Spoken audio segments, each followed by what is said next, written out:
Tous les jours, toute l'info économique, c'est sur France Info. Le tableau noir de l'économie française est en train de virer à la quadrature du cercle. La situation de la France ne s'est pas améliorée, elle s'est aggravée. La bourse. En légère baisse ce matin, le marché parisien s'est soudainement raffermi en début d'après-midi et à la clôture. L'économie en direct. Dans la branche chimie, on a commencé à négocier en mai. L'accord prévoit 47 000 embauches d'ici 2017, c'est-à-dire un peu plus de 15 000 embauches par an d'ici 3 ans. France Info. Bonne soirée à tous. Un week-end d'infos dans un quart d'heure, le rendez-vous éco du dimanche soir. France Info, il est 23h. Et le journal, c'est avec Mélanie Delaunay. Bonsoir. Bonsoir Catherine, bonsoir à tous. À la une, la grève des pilotes d'Air France. À partir de demain, la moitié des vols annulés. La direction assure que tout a été fait pour prévenir les passagers. Vous allez entendre le PDG de la compagnie. Si vous avez un billet, vous pouvez l'annuler ou bien reporter votre voyage si vous le pouvez. Il faut affronter la menace de l'État islamique. La Grande-Bretagne déterminée à agir après l'assassinat d'un de ses ressortissants, un travailleur humanitaire. Dans ce journal, on ira aussi en Seine-Saint-Denis. Plusieurs milliers de personnes ont participé à une marche blanche en hommage à une joggeuse assassinée. Les sports, les États-Unis toujours champions du monde de basket. Ils ont corrigé la Serbie en finale de la Coupe du Monde. En foot, victoire de Marseille 3-1 contre Évian-Thonon. Et puis le temps de votre lundi, des températures en hausse. Demain dans le nord, ça tourne à l'orage. Dans le sud, prévision complète à la fin du journal. France Info. Les négociations cet après-midi entre les syndicats de pilotes et la direction d'Air France n'ont rien donné. La grève commencera bien demain matin. La moitié des vols ne sera pas assurée ce lundi, peut-être plus, d'après les syndicats. Une journée pénible en prévision pour les passagers qui ont un billet, mais tout a été fait pour les informer, souligne Alexandre de Juniac, le PDG d'Air France KLM. Premièrement, ça fait depuis mardi qu'on a informé nos voyageurs. On a envoyé un demi-million de SMS, on a envoyé des mails. D'abord, je leur conseille, s'ils peuvent reporter leur voyage, de le faire. Deuxièmement, on leur donne des avaloirs pour ceux qui veulent voyager plus tard. Et troisièmement, si le vol est annulé, qu'il n'y a pas de vol de remplacement, nous remboursons sur la base de tarifs en fonction de la classe de réservation. Et on a mobilisé 7000 personnes pendant toute la semaine en France, partout dans France, et dans le monde pour aider les passagers. Les négociations ne sont pas terminées. Pour moi, si vous voulez, ce conflit, c'est pas bon pour Air France. On perd 15 millions par jour. La réputation d'Air France est entachée. Donc vraiment, ce que je recherche, c'est trouver une solution. Alexandre de Juniac sur TF1 qui a cherché à rassurer les pilotes. Ils ne vont rien perdre dans le développement de la filiale à Bakou Transavia. Le PDG a parlé ce soir d'une aventure industrielle formidable. Fin de citation. Le MEDEF prévient, ces propositions paraîtront agressives ou caricaturales à certains. L'organisation patronale propose de supprimer des jours fériés dans un document dévoilé par Les Échos, un document pour créer 1 million d'emplois en France. 2 jours fériés de moins permettraient de créer 1% de croissance, d'après le MEDEF, qui ne s'arrête pas là et voudrait aussi déroger à la durée légale du travail dans certains cas ou au salaire minimum. Renault va embaucher en France. Le PDG du constructeur automobile Carlos Ghosn explique qu'il faut répondre à l'augmentation de la production, notamment sur le site de Flins, dans les Yvelines, où la Nissan Micra va être produite.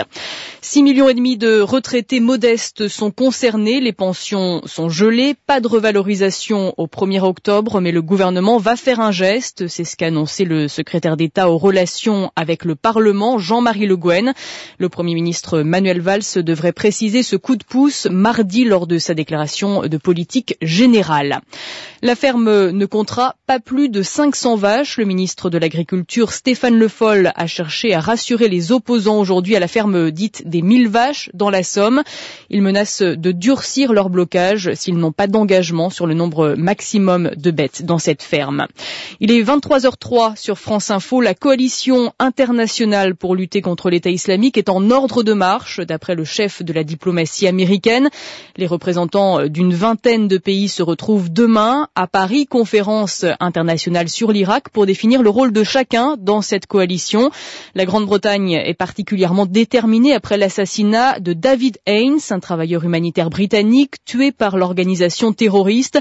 Il faut absolument agir rapidement pour le Premier ministre David Cameron. David a été tué de la manière la plus odieuse et la plus brutale par une organisation qui est l'incarnation du mal. Nous traquerons les responsables et les amènerons devant la justice, peu importe le temps que cela nous prendra.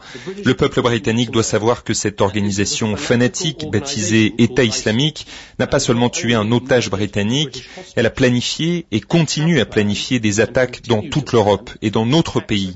Il n'y a pas d'option qui consisterait à baisser la tête pour être en sécurité. Le problème deviendrait simplement pire, comme cela a été le cas ces derniers mois, pas seulement pour nous, mais pour l'Europe et le monde. Nous ne pouvons pas simplement ignorer cela pour garder notre pays en sécurité. Nous devons affronter cette menace. Une coalition internationale, est-ce la bonne stratégie? Pierre Laurent, le secrétaire national du Parti communiste français, n'en est pas persuadé. Il craint un engrenage militaire. Évidemment, on est horrifié devant cette nouvelle acte de barbarie. Maintenant, la question qui reste est de savoir si l'engrenage militaire et de guerre dans lequel on s'enfonce est la bonne manière de répondre à la question. On voit bien d'ailleurs avec ces assassinats successifs que l'État islamique, lui, parie sur la provocation et l'engrenage militaire parce qu'il y puise ses forces. Ce qui a été décidé au sommet de l'OTAN est en quelque sorte une répartition des rôles entre les États-Unis, la France, la Grande-Bretagne, pour intervenir avec des objectifs finalement assez voisins de ce qui étaient les objectifs de l'intervention américaine en Irak et qui ont conduit à la contamination guerrière qu'on voit maintenant dans toute la région. On va revenir après la météo sur l'assassinat de David Haines. Il travaillait pour l'ONG française Acted. Vous entendrez son directeur. L'organisation va porter plainte contre l'État islamique. Le musée juif de Bruxelles a rouvert ses portes ce dimanche, 4 mois après la mort de 4 personnes dans une attaque, une tuerie pour laquelle Mehdi Nemmouche est en détention provisoire. Ce jour-là, la haine des juifs, du vivre ensemble et des valeurs démocratiques a frappé dans toute son horreur, a dit le Premier ministre belge Elio Di Rupo dans son discours. À Berlin, la chancelière allemande Angela Merkel a appelé les Allemands à combattre l'antisémitisme. C'est notre devoir, a-t-elle dit aujourd'hui lors d'un grand rassemblement à la veille de la tenue du Congrès juif mondial pour la première fois en Allemagne. Les électeurs suédois votaient ce dimanche, des élections législatives marquées par la victoire de l'opposition de gauche, mais aussi par la poussée de l'extrême droite. Ce sont près d'1 millier de personnes qui ont défilé à Sevran, en Seine-Saint-Denis, ce matin, un hommage à la jeune femme de 23 ans assassinée lundi dernier, alors qu'elle faisait son jogging. Julie-Marie Lecomte a suivi cette marche blanche pour France Info. D'ordinaire ici, ils se promènent seuls ou en famille, ils laissent leurs enfants jouer, beaucoup font leur jogging, mais ce matin ils sont venus en blanc, une rose à la main. J'ai une sœur qui a 2 ans de plus, donc je me dis que ça aurait pu être ma sœur. Chaque personne qui est ici, je pense, est venue dans cette intention-là, parce que ça aurait pu être une fille ou une nièce ou une cousine. La brigade équestre qui a immédiatement interpellé le meurtrier présumé encadre la marche.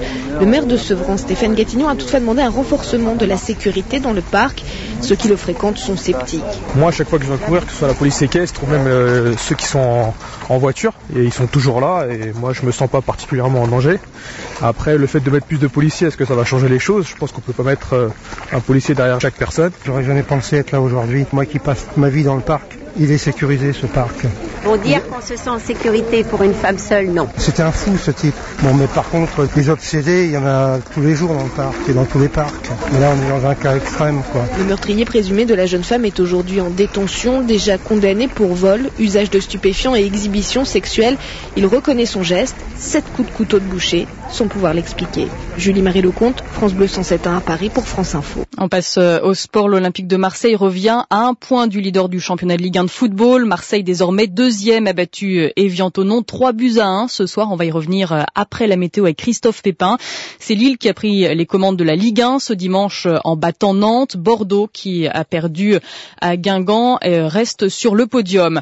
Les États-Unis, eux, sont maîtres de la planète basket. Décidément, ils ont écrasé la Serbie en finale de la Coupe du Monde. Le score parle de lui-même, victoire 129-92.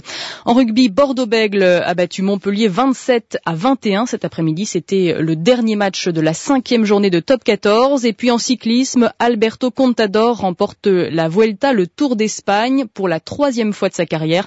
Le coureur espagnol a devancé le Britannique Christopher Froome. Il est 23h09 sur France Info, la météo. France Info Météo avec Pilote, fabricant de stylo billes, stylo plumes, rollers et porte-mine.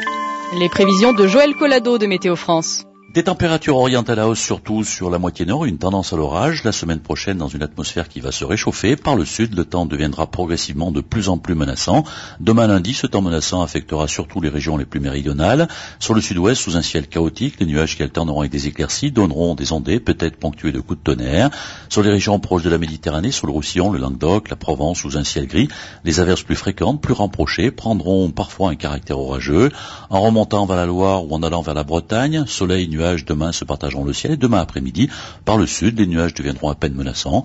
Et puis sur le nord, l'Île-de-France, les régions du nord-est, après une matinée grise, brumeuse, le soleil dans la journée fera de très belles percées. Les températures dans la journée, le plus souvent comprises entre 24 et 27 degrés demain après-midi sur le sud, voisine de 26 degrés près de la Loire, de 25 degrés à Paris et Rennes. Ces températures atteindront 23 degrés dans l'est et 21 degrés près de la Manche. Merci Joël Collado de Météo France.